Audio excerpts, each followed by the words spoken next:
Okay, well, this was an interesting stone liner dug in 2016.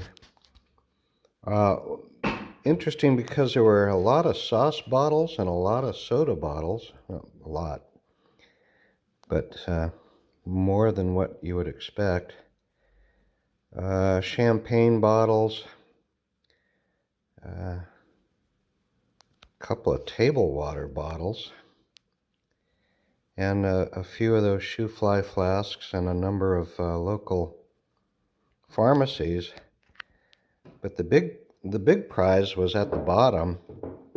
Very bottom of the hole came out a half a dozen of these William McDaniel uh, sodas from Hannibal, and so far they all say W. McC for William McCully out of Pittsburgh, and they're all crude. I mean, they just look 1860s to my eye. Plus, right after the Civil War, there appears to be a period where there were no soda makers listed until 1871. So this may have filled a need, shall we say. These two Kleindiensts, can't say if either one of them came out of this particular hole. I've dug so many of these, and these are the only ones I've kept. I got rid of all my quadruplicates and everything.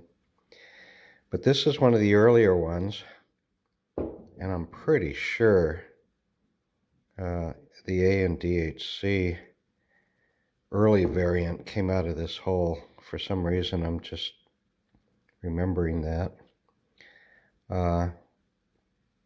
Pretty much sure it came out with the William McCulleys at the bottom, or very close to it. And then this one hopped a generation. There was a Illinois Glass Company version of this guy, which would have been slightly newer, and then this guy came out right before the Hutchinsons, and they seem to be progressive. I mean, they didn't wait around for the latest invention. They jumped on it. So since the hutch was invented in '79, I'd guess by 1880, this was already out of style, and they were doing the hutch versions. The coolest thing that came out of this hole, in my opinion, was this great ketchup, and I think it's the only ketchup I've really hung on to, for fairly obvious reasons. The shape of the thing is way cool. Registered trademark with a big old cat on top of a barrel that says Old Tom on the barrel. I don't know if you can make that out or not, or if I can get in there close enough for it. It's a great graphic. Old Tom. And then the side embossings, Chicago Trophy Ketchup. There's a lot of iridescence, if you can read that or not. Chicago Preserving Works. And I think I Googled it, and it's like a 70s company. Fairly unimpressive base. It looks like a cup mold, but I can't be sure. If it is, it's an early one. And it definitely has an applied top. You can feel that extra glop on the inside. Some nice stretchy bubbles in the neck, and almost a lime green color. I mean, when you compare it to the sparkling aqua soda bottles, it's definitely got a greenish tint.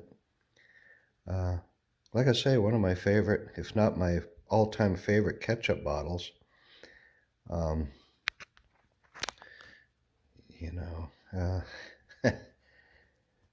What more to say about it? It's just a cool looking bottle. Well, okay, here's a violin or scroll flask I found in a hole. Oddly enough, it was the only bottle in the hole. Old stone liner. But the weird thing was, at about 5 feet deep, this thing was laying flat. It's just a short, small miracle that I did not stab it with my shovel. And according to the book, it's a G925. And they claim that this letter is an E. I don't know how you made your E's in school, but mine never looked like that. Looks like a C at the least. A G in a stretch, but I never made an E that looked like that. Regardless, this thing is flawless. It's got crud in the neck there. It's got crud everywhere in the glass. It made it real difficult to clean because I was trying to clean the crud out of the glass. Nice little open panel. No chips, dings, or anything. No excuses. And it's listed as comparatively scarce. So, probably my best scroll flask to date. Although I have dug some broken, deep emerald green ones that just break my heart every time I dig one.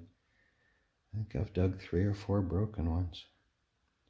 Again, there's one with my name out there that's not busted. I can tell, I can feel it. Yeah, just not today. Not like I can feel this one. And they're always really cool. I've dug up 3 of these things now. And they're just so cool when you find one. Because they're really delicate. You know, they're sort of like pumpkin seeds, you know, where the very outside sides of them are so thin that you touch it with a shovel, it's gone, you know. So anyway, the little dog in the stills, that little Chihuahua, might have been little, but he sure made up with attitude. He was going to pull the bucket right out of the hole for me with that rope trick of his. Cute little fellow. He really wanted to be a bottle digger, but he just couldn't quite seem to jump in the hole, especially 8 feet deep. Anyway, just thought I would add this one on to the end of a shorter video or something, because you know, how often do you dig a scroll flask and nothing else? Absolutely nothing else. Go figure.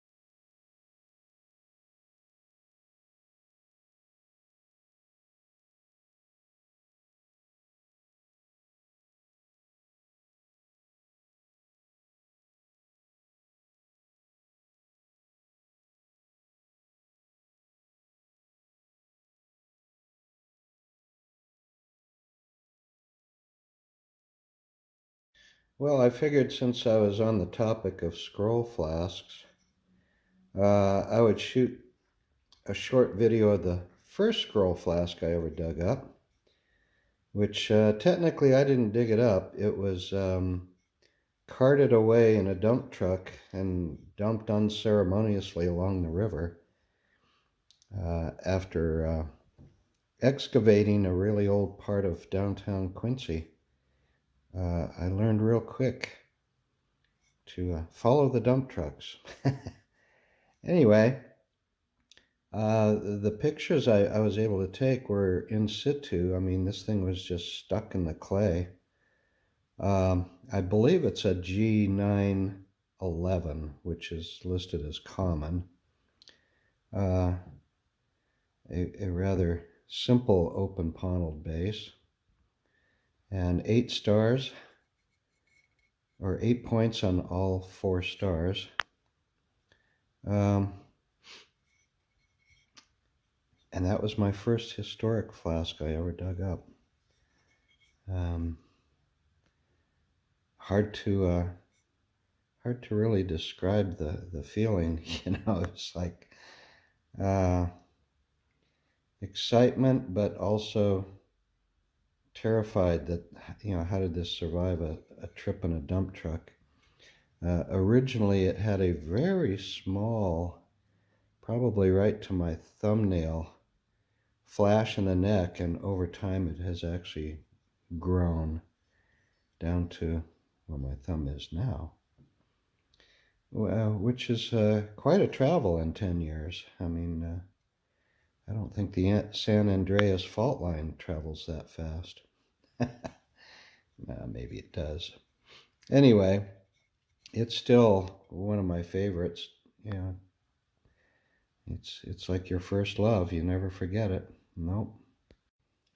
Well, along with the scroll flask came these two little jewels. This flint glass guy, Matthews from Buffalo, Buffolo, New York.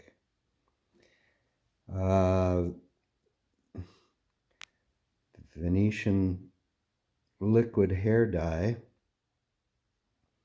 I mean, what a cool bottle that is. And the base, I swear to God, has a panel on it.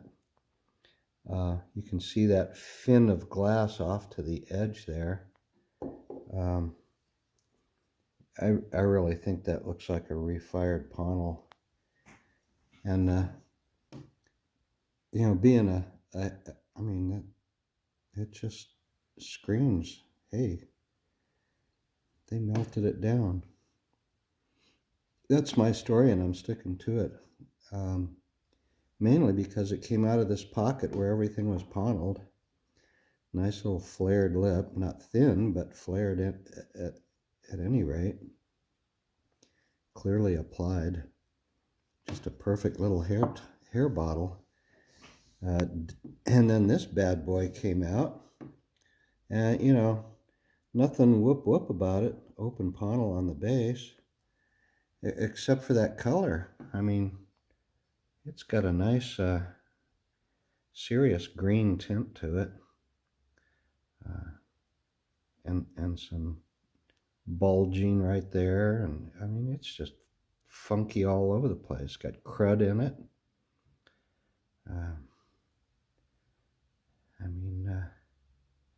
That was one of my earliest panel finds. I think before I even dug a good panel pit. So anyway, yeah, that was a good day. My first historic flask.